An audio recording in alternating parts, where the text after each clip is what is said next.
소설가 진 웹스터가 쓴 키다리 아저씨를 어릴 적 한 번쯤 읽어보셨을 것입니다. 고아원 생활을 하던 주인공에게 수수께끼 같은 어느 남자가 대학 공부를 후원해 주겠다고 찾아오고 후원의 조건은 그의 정체를 밝히지 않는 것이었습니다.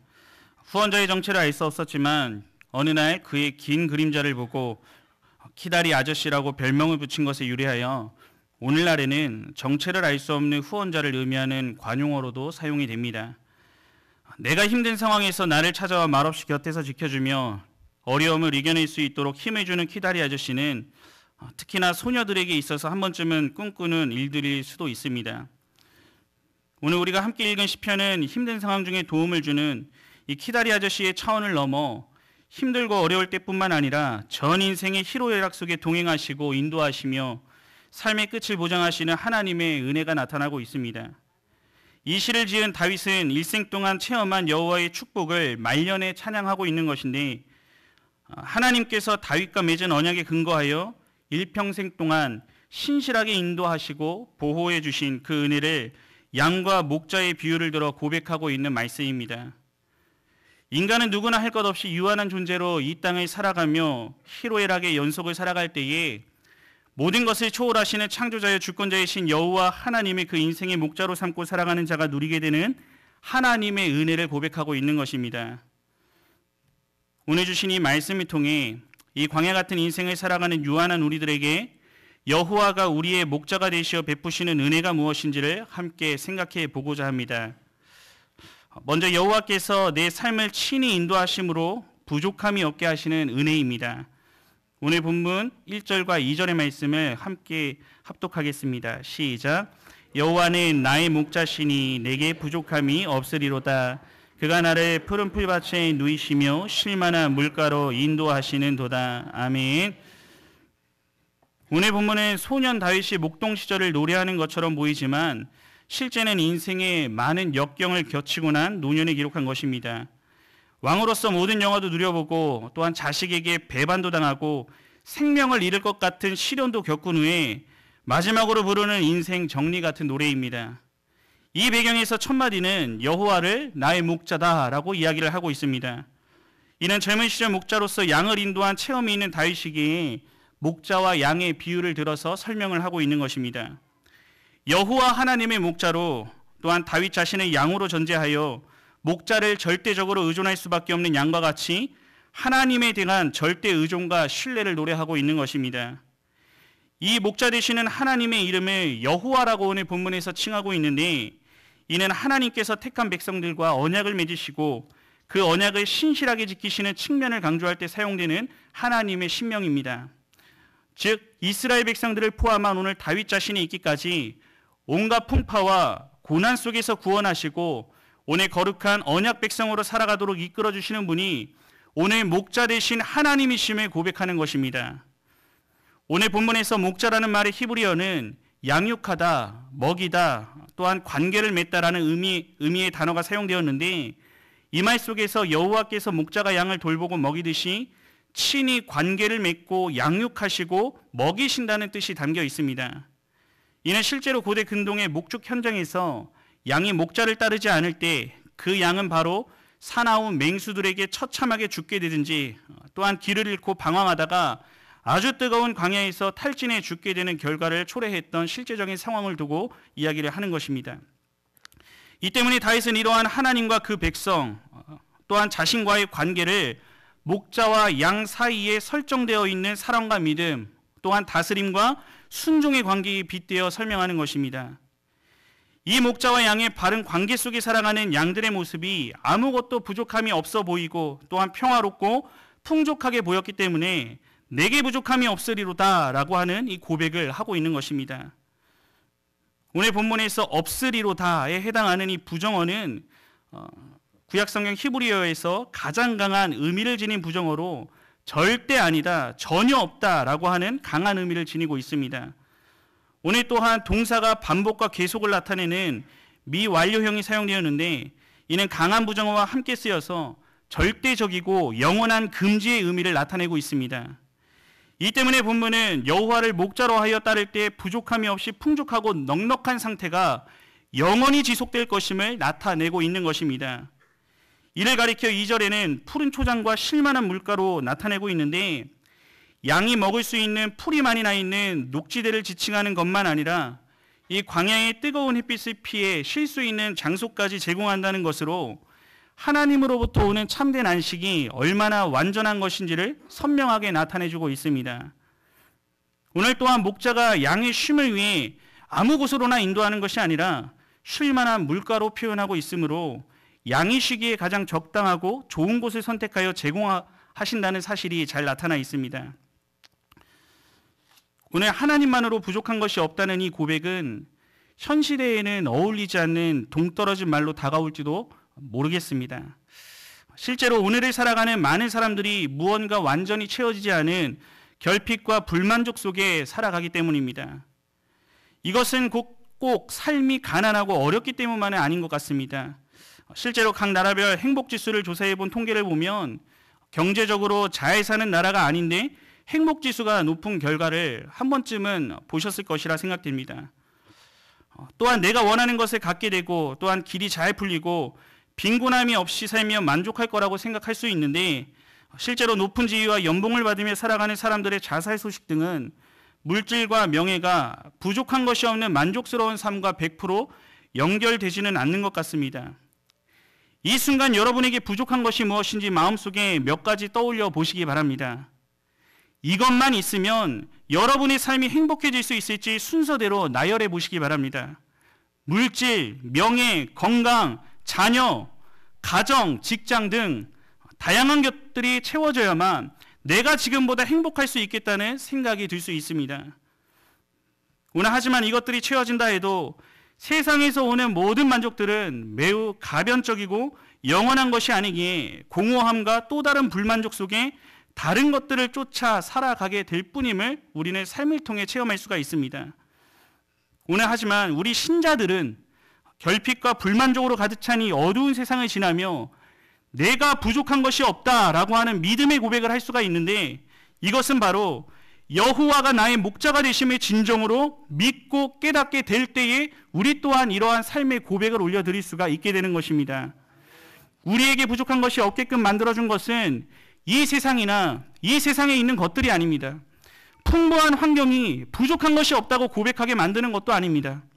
신자는 우리의 믿음을 흔들기 위해 쉬지 않고 다가오는 모든 세상의 파도와 믿음의 시련과 결핍 앞에서도 난 결코 부족함이 없다라고 외칠 수 있는 것은 목자이신 하나님과의 바른 관계로부터 오는 것을 우리는 기억해야만 합니다. 하나님의 목자로 여기고 또한 그분의 목양의 그늘 아래 있는 것을 즐거워하며 그 하나님의 음성을 듣고 그분과 함께 신뢰 속에서 살아가는 하나님과의 바른 관계로부터 오는 영적 충만함이 오늘 우리로 하여금 내가 부족함이 없다라고 고백하게끔 만들어주는 것입니다. 하나님의 인도를 받음으로 부족한 것이 없다는 사실을 확신할 때 우리는 진정으로 부요한 사람으로서 이 세상을 살아갈 수가 있게 되는 것입니다. 만약 하나님이 지금까지 내 삶을 푸른 풀밭과 쉴만한 물가로 인도해 주셨고 앞으로도 그럴 것이라는 사실을 신뢰하지 못하고 충분하지 못하다고 생각하고 살아간다면 실제로 부족한 것 투성이며 불행한 처지에 놓여 있는 나 자신의 삶밖에는 보여지지 않을 것입니다. 하나님의 자녀로 하여금 이 어두운 세상을 승리하며 살아갈 수 있게 만들어주는 것은 세상 안에 있지 않습니다. 또한 우리 안에 있지도 않습니다. 오직 하나님이 나의 목자가 되시어 나를 인도하신다는 이 바른 관계 인식으로부터 주어지는 하나님의 충만한 은혜로부터 시작되는 것입니다. 이 은혜를 누림으로 어떤 환경에 처하든지 여호와가 내 삶을 인도하시니 나는 부족함이 없다라는 놀라운 고백을 모든 성도님들의 삶 속에서 고백하는 모든 교양의 성도님들의 삶이 되기를 우리 주님의 이름으로 간절히 바랍니다. 이어서 둘째로 어떠한 고난 속에서도 이겨낼 힘을 주시는 은혜입니다. 오늘 본문 3절과 4절의 말씀을 함께 합독하겠습니다. 시작. 내 영혼을 소생시키시고 자기 이름을 위하여 의의 길로 인도하시는도다. 내가 사망의 음침한 골짜기로 다닐지라도 해를 두려워하지 않을 것은 주께서 나와 함께 하심이라. 주의 지팡이와 막대기가 나를 안위하시나이다. 아멘. 함께 읽은 3절과 4절에서는 내 영혼의 생명을 소생시키시고 어떠한 환난 속에서도 함께 하시는 하나님에 대해 노래하고 있습니다. 오늘 본문에서 영혼의 히브리어 원형은 네페쉬라고 하는 단어인데 인간의 전 존재와 관련하여 사용되는 표현입니다. 또한 소생시킨다는 말은 회복시키다, 새롭게 하다라는 말로 이 동사는 범죄한 인간이 죄에서 돌이켜서 하나님께로 돌아간다는 의미를 나타낼 때 자주 사용되는 단어입니다. 즉 연약하기 그지없는 다윗이 헤어나오기 어려운 공경에 처해 있을 때 하나님께서 다윗에게 공급과 안식을 주심으로 영과 육이 완전히 회복되었다는 의미를 지니고 있습니다. 이렇게까지 회복시키시는 이유가 이어서 나타나고 있는데 이것은 바로 자기 이름을 위함임이 나타나고 있습니다. 즉 하나님은 당신 자신이 계시하신 거룩한 이름의 명예를 필연적으로 지키시기 위해 공경에 처한 자기 백성 곧 당신이 기르시는 양으로 삼으신 다윗과 이스라엘을 보호하시고 소생케 하시며 의로운 길로 인도해 주신다라고 이야기를 하고 있는 것입니다. 이에 이어지는 4절에서는 앞서 말했던 신자들에게도 찾아오는 여러 가지 고난의 시간들을 사망의 음침한 골짜기라는 부정적 의미를 지닌 표현을 사용하여 이야기를 하고 있습니다. 이는 다윗이 극심한 고통 속에서 거의 죽게 될 지경에 처했던 지난 날을 염두에 둔 표현이지만 이는 단순히 과거의 상황만이 아니라 현재와 미래에도 얼마든지 닥칠 수 있음을 전제하고 있는 표현입니다. 이 표현을 사용하고 있는 이유는 극심한 고통의 상황을 만났다 하더라도 하나님께서 건져주신 구원의 은혜를 뜨겁게 체험했기에 앞으로 살아가게 될 미래에도 두려움 없이 그것들을 맞이할 수 있다라고 하는 고백을 더욱 진솔하고도 확고하게 올려드리기 위함이었습니다. 이 확신의 근거는 오늘 말씀 가운데 주께서 나와 함께 하심이라는 분명한 고백을 통해 살펴볼 수가 있습니다. 즉 다른 어떤 이유가 아니라 하나님이 어떤 환경 속에서도 함께 하심을 확신했기에 사망의 음침한 골짜기를 다닌다 할지라도 해를 당할 것을 두려워하지 않는다라고 담대하게 선언하고 있는 것입니다. 또한 함께 하시는 하나님이 지팡이와 막대기로 아니하신다고 말하는데 실제로 목동이 양들을 바른 길로 인도하고 또한 사나운 맹수들로부터 양들을 보호하는 데 쓰여졌던 도구입니다. 즉 사망의 음침한 골짜기 속에서도 혼자 내버려 두지 않으시고 양들을 지키는 목자와 같이 우리에게 닥쳐오는 여러 가지 위험과 어려움으로부터 건져내시고 악한 세력으로부터 앞서 싸워주시어 보호하시며 위로하시는 하나님이심을 나타내고 있는 것입니다. 2017년에 KBS 스페셜에서 방영된 교회 오빠라는 프로그램을 보게 됐습니다. 젊은 남편과 아내는 교회에서 만나 결혼까지 하고 예쁜 딸까지 낳아 신앙 안에서 행복한 나날을 보내고 있었습니다. 이런 행복이 지속될 것 같았지만 아이가 태어난 지 한 달 만에 남편에게 대장암 4기 진단이 내려집니다. 신앙이 있는 부부였기에 열심히 투병 생활을 하며 이겨내려고 다짐했지만 사랑하는 아들의 큰 고난으로 마음이 병들었던 남편의 어머니가 옷걸이에 목을 메고 스스로 생을 마감하는 사건이 발생합니다. 하나님을 원망할 수도 있지만 남편은 어머니의 손을 잡고 눈을 감겨드리며 어떠한 환난이 와도 제가 주님을 변함없이 사랑하겠습니다 라고 믿을 수 없는 기도를 올리며 이 시간들을 이겨나갑니다. 결국에 항암 8차까지 잘 견디어 완치 수준에 이르게 되지만 2주 후에 이번에는 아내가 림프종 4기라는 가족 모두에게 사망의 음침한 골짜기를 지나는 것 같은 너무도 암담한 일이 찾아오게 됩니다. 연속해서 밀려오는 거대한 쓰나미와 같은 절망의 현실 앞에 하나님을 믿는다는 것은 이 땅에서 잘 되는 것만 의미하는 것이 아니라며 이 부부는 말씀 앞에 더욱 엎드려지고 더욱 기도하며 육신의 아픔이 있기 때문에 오히려 더 깨어서 하나님을 찾을 수 있습니다 라고 고난이 허락된 축복입니다 라고까지 말하는 모습을 볼 수가 있습니다. 이후 아내는 6차 항암까지 잘 견디어서 병 자체가 다 없어지고 또한 치료가 종료됐다는 좋은 소식을 듣게 되지만 수술 14개월 만에 남편의 암이 이전보다 더욱더 심하게 재발이 됩니다. 이후 13시간 수술 후 복막의 거의 모든 부분과 대장을 희생시켜 수술을 마친 후 남편의 고백은 이러합니다. 건강할 때는 나는 나름 괜찮은 신앙인이라 여기며 하나님을 위한 삶의 이면에 내 영광을 위해 살았던 참 하나님 보시기에 부끄러운 삶을 살았던 제가 인생에서 가장 힘든 상황에 처하니 하나님이 주시는 힘으로 하나님이 보시기에 가장 기뻐하는 삶을 살고 있었다고 고백합니다. 또한 사람의 관점에서는 이 질병, 이 고난이 어떻게 해결될지에만 관심을 두고 있지만 하나님의 관점에서는 내가 이 고난을 어떻게 받아들이고 이 과정에서 어떻게 변해가는지가 굉장히 중요하겠다는 생각을 하게 됐다라고 하며 이 질병이 완치되어야만 기적이라고 생각하지만 질병을 통해 하루 삶이 이루어지고 있는 것이 기적이라는 사실을 깨닫게 됐다라고 이야기를 합니다. 암 자체는 축복은 아니지만 암을 통해 우리가 갖는 유익이 이거다라고 말하며 더 이상 오늘 다윗과 같이 해를 당할 것을 두려워하지 않는 믿음의 고백을 올리는 장면을 통해 많은 도전과 저 또한 위로를 받을 수가 있었습니다.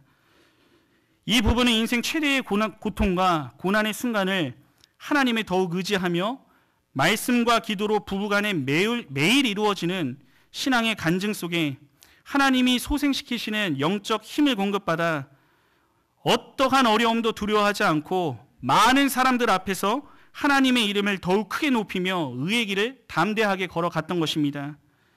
즉 사망의 음침한 골짜기를 지나는 그 순간 속에 영혼을 소생시키시는 하나님의 은혜를 충만히 누리며 그 상황을 통과하는 모습으로 하나님의 이름을 만방에 선포했던 것입니다. 이 말씀 가운데 오늘 우리들의 모습은 어떠합니까?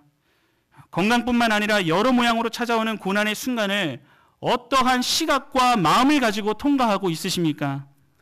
어떤 고난의 순간에도 하나님께서는 우리를 버리지 않으시고 우리의 영을 회복시키시어 그 상황을 통해 하나님은 자신의 이름이 높여지는 의의 길을 걷도록 인도하십니다. 즉 그 고난의 상황 역시 하나님의 영광을 위한 수단으로 작용되는 것입니다. 여러 모양의 사망의 골짜기는 하나님을 더욱 깊이 만나게 되거나 우리 자신을 단련시키려는 하나님의 뜻 가운데서 주께서 나와 함께 하시는 또 다른 인도하심의 시간인 것입니다. 오늘 이렇게 주님께서 회복시키시어 통과케 하시는 죽음의 골짜기는 끝이 없는 어둠의 캄캄한 동굴 속에 갇힌 것이 아니라 신자의 삶에서 얼마든지 만나게 되는 끝이 보이는 빛이 새어나오는 고난의 터널을 통과하고 있는 것입니다. 어떤 고난 속에서도 하나님이 나를 회복시키시고 함께 하신다는 사실을 굳게 믿으면서 오직 하나님의 이름을 높이는 삶을 환경을 초월하여 나타내는 모든 성도님들 되시기를 우리 주님의 이름으로 간절히 바랍니다. 셋째로 나를 누구보다 귀하게 여겨주시고 영원한 거처를 예비해 주신 은혜입니다. 오늘 본문 5절과 6절의 말씀을 함께 합독해서 읽겠습니다. 시작. 주께서 내 원수의 목전에서 내게 상을 차려주시고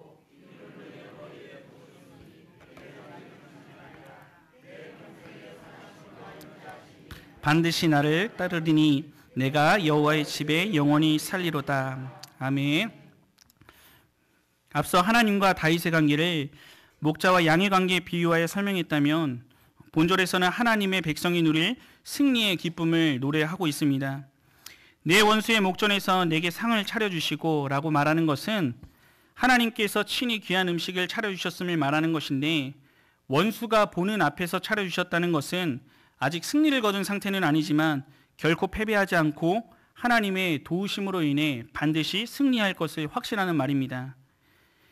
이에 이어지는 본문에서는 하나님께서 귀한 상을 차려주시는 것보다 더 존귀한 자로 대접받았음을 묘사하고 있습니다. 이는 기름을 내 머리에 부으셨다라고 하는 표현인데 이 당시 고대 근동에서는 자신의 집을 방문한 귀한 손님의 머리에 값비싼 기름을 발라주는 풍습이 있었습니다. 이는 보통 그 집에 종들이 하는 일이었습니다. 이런 일을 하나님께서 직접 베풀어 주신다는 것인데 오늘 본문에서는 단순히 그 기름을 바르는 정도가 아니라 풍성하게 부어주셨다는 의미가 넘치나이다 라고 하는 이 고백을 통해서도 알 수가 있습니다. 이 말은 단순히 넘치는 정도가 아니라 포화 상태가 되어 넘쳐 흐르는 상태를 나타내고 있습니다. 이 때문에 본문은 다윗이 단순히 원수들의 위협에서 벗어나 목숨을 보존하는 정도가 아니라 엄청난 축복 가운데 있음을 고백하는 것이라 볼 수가 있습니다. 더 나아가 마지막 6절에서는 하나님의 선하심과 인자하심이 평생에 미칠 것임을 고백하는데 이는 현재에 국한된 것이 아니라 미래에도 평생 동안 지속될 것이라는 확신 속에 고백하는 말입니다. 즉 다윗은 자신이 숨쉬는 모든 날들에서 하나님의 선하심과 인자하심이 멈춰지는 날이 단 한순간도 없을 것임을 고백하는 것입니다. 본문에서 선하심은 토브라고 하는 단어로 천지를 창조하신 하나님이 천지 만물을 보며 좋았더라 라고 그 말씀에 해당하는 단어이고, 인자하심에 해당하는 히브리어 원형은 헤세드라는 단어로, 이는 주로 하나님께서 인간을 조건 없이 사랑하여 친절을 베풀어 주시는 것을 나타낼 때 사용되는 말입니다. 이 은혜를 실제로 체험했던 다윗은 앞으로의 남은 인생도, 즉 평생에 미칠 것을 확신하며 오늘 시를 노래하고 있는 것입니다. 이 하나님의 신실한 사랑을 체험한 그는 최종적으로 도달하여 영원히 거할 곳으로 여호와의 집을 언급하며 그곳에 영원히 거하겠다라고 다짐을 합니다. 이 여호와의 집은 1차적으로 이 당시 예루살렘에 옮겨진 하나님의 언약궤를 둔 성막을 가리킨다고 볼 수 있지만, 공간적인 제한을 받는 특정한 처소를 나타내는 것이라기보다 삶의 전형에 있어 하나님과 더 깊은 관계를 가지겠다는 신앙 고백으로도 볼 수가 있습니다. 더 궁극적으로는 신자가 거하게 될 곳, 거해야 할 곳이 어디인지를 분명하게 확인시켜주는 내용이기도 합니다. 즉 하나님이 베푸시는 은혜를 이 땅에서 마음껏 누리다가 궁극적으로 영원히 머물게 된 본향에 거할 것을 확신하는 말입니다. 오늘 본문에서 거한다라고 하는 이 말은 완료형이 사용되어서 영원히 하나님의 집에 거하는 것이 너무나 분명하고도 확실한 것이고 결코 변하지 않는다는 이 다윗의 신앙 자세를 나타내고 있습니다. 오늘 우리 역시 하나님의 넘치는 은혜 속에 하나님 나라의 백성이 되어 살아가는 사람들이라면 이 땅에서 영원히 누리는 은혜에만 만족하며 살 것이 아니라 하나님과 영원히 거할 아버지 집을 사모하며 살아가기에 힘써야 합니다. 어느 기독교 월간지에서 봤던 이야기입니다. 일생 동안 아프리카 선교를 마치고 영국으로 돌아온 노부부가 배에서 내렸을 때 군악대들이 배 밑에서 축하곡을 연주하고 수많은 사람들이 마중을 나왔다고 합니다. 이 노부부는 평생에 미쳤던 하나님의 선하심과 인자하심을 떠올리며 매우 감격스러운 마음을 가졌습니다. 이에 이어서 이 일을 주도했던 어느 정치인이 배에서 내리고 그 정치인이 떠나자 군악대의 노래도 끝이 나고 모여든 모든 사람들도 흩어졌다고 합니다. 이에 남편 선교사님은 내심 아쉬워했고 이를 눈치챈 아내가 이렇게 말했다고 합니다. 여보, 우리는 아직 집에 도착하지 않았잖아요. 이는 무슨 말입니까? 장차 영원히 머무게 된 본향이 있음을 말을 하고 있는 것입니다. 어느 목사님께서는 많은 신앙인들이 현실의 삶에만 목도하여 마치 천국이 없는 것처럼 살아가는 것이 오늘날의 안타까운 모습이라고 지적한 글이 있었습니다. 궁극적으로 신자가 추구하는 것은 이 땅 위에서의 유토피아가 아니라는 말이 담겨 있었습니다. 우리 하나님의 넘치는 은혜 속에 평생을 선하심과 인자하심 속에 살아가는 신자라고 한다면 소망을 두고 살아가야 할 곳이 하나님과 함께 영원히 살아야 할 천국이라는 것입니다. 우리 기독교가 하늘의 소망을 잃어버린다면 아주 고상한 철학이나 아주 고등한 윤리를 강조하는 이 땅 위의 종교로 전락하게 됩니다. 하늘나라의 소망이 관심사가 되지 못하면 이 지상의 문제가 우리를 통제하게 됩니다. 신자로서 삶을 살아가며 잊지 말아야 할 것이 어느 곳을 향해 나아가는가의 방향이 사람이 살아가는 목적을 결정한다는 점입니다. 오늘 예수님과 영원히 살게 될 저 천국을 바라보는 신자는 이 땅에서의 삶도 그 예수님을 목적하며 살아갈 것이고 이 바람처럼 지나가는 땅 위에 그 삶의 욕심을 내거나 뿌리 내리지 않는 삶을 살아갈 수 있게 됩니다. 이미 하나님의 선하심과 인자하신 은혜 속에 살아가면서도 그 은혜가 없이는 하루도 살 수 없는 존재임을 망각한 채 이 땅에 매여서 하루하루를 살아가고 있지는 않으십니까? 천국에 대한 소망이 사라지는 이 시대에 오늘 여러분들의 지배하는 진정한 관심은 어디에 있으십니까? 정말로 하나님과 함께 살게 되는 그날을 열망하며 오늘도 살아가고 있으십니까? 아버지의 집에서 영원히 살고자 하는 소원을 그 마음에 간절히 품고 있으십니까? 이 모습은 최근 교회에서 전간판 교체 광고가 나온 후 성도님들의 헌신을 보며 제가 놀랄 때가 있습니다. 시간이 지날수록 더욱 풍성해지는 연보를 보며 진정 경향의 성도님들은 이 땅에서 하나님이 베푸시는 넘치는 은혜를 체험하며 아버지의 집을 사모하며 살아가는 신자임을 생각하게끔 합니다. 오늘 이처럼 하늘의 소망을 두고 살아가는 신자는 그곳으로 인도하신 예수님을 위해 살아가게 되고, 그 예수님을 목적하며 살아가는 신자는 이 땅에서 예수님의 몸이라 말씀하신 교회를 위해 살아가게 되어 있습니다. 오늘 우리 모두는 아버지의 집에 이를 때까지 이 세상에서 우리를 보내신 예수 그리스도가 주인 되시는 이 교회를 통해 예수님을 믿는 그리스도인으로 살아가기를 끝까지 힘써야만 하는 것입니다. 이 세상 누구보다 나를 존귀히 여겨주시고 평생의 삶의 선하심과 인자하심으로 나를 인도하시는 하나님의 은혜를 기억함과 동시에 끝내 영원한 집으로 나를 인도하실 그 주님을 위해 평생을 살아가기를 결단하는 모든 성도님들 되시기를 간절히 바랍니다. 오늘 함께 하시는 성도님들과 헌신을 다짐하시는 37에서 39 여전도의 회원 여러분, 오늘 여러분의 인생에서 하나님은 어떤 하나님이 되십니까? 무엇보다 목자와 양의 관계처럼 하나님께서 여러분들의 삶의 전부를 인도하고 있음을 끝까지 신뢰하셔야만 합니다. 목자가 양을 평안하고 쉴만한 곳으로 인도하듯이 목자 되신 하나님은 여러분의 필요를 앞서 채워주시는 분이십니다. 이 하나님이 없는 세상의 것들은 허기진 인생의 갈급함을 채울 수는 없습니다. 모든 것이 순간적이고 변하는 것들 뿐입니다.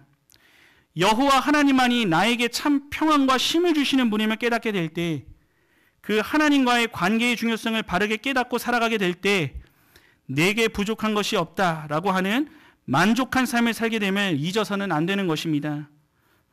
또한 우리는 누구나 만나게 되는 인생의 골짜기를 통과할 때에, 죽을 것 같은 고통스러운 현실이 찾아왔을 때에 조용히 눈을 감고 지팡이와 막대기로 나를 회복시키시고 이겨내게 하실 그 하나님을 분명한 눈으로 바라보아야만 합니다. 우리는 그 하나님을 바라볼 때 다시 일어나 담대하게 걸어 나갈 수가 있습니다. 왜냐하면 그 또한 하나님의 영광을 위한 분명한 목적을 두고 통과하고 있는, 빛이 기다리고 있는 터널 속이기 때문입니다. 무엇보다 나의 목자 되신 여호와 하나님의 은혜 속에 이 땅에서의 나그네된 인생을 살아간과 동시에 우리의 본향인 천국에서의 삶을 믿음의 눈으로 바라보시면서 어떠한 상황 속에서도 우리 예수님의 몸된 교회를 중심하여 맡겨진 사명을 감당하는 성도님들과 헌신을 다짐하시는 여전도의 회원들이 되시기를 간절히 바랍니다.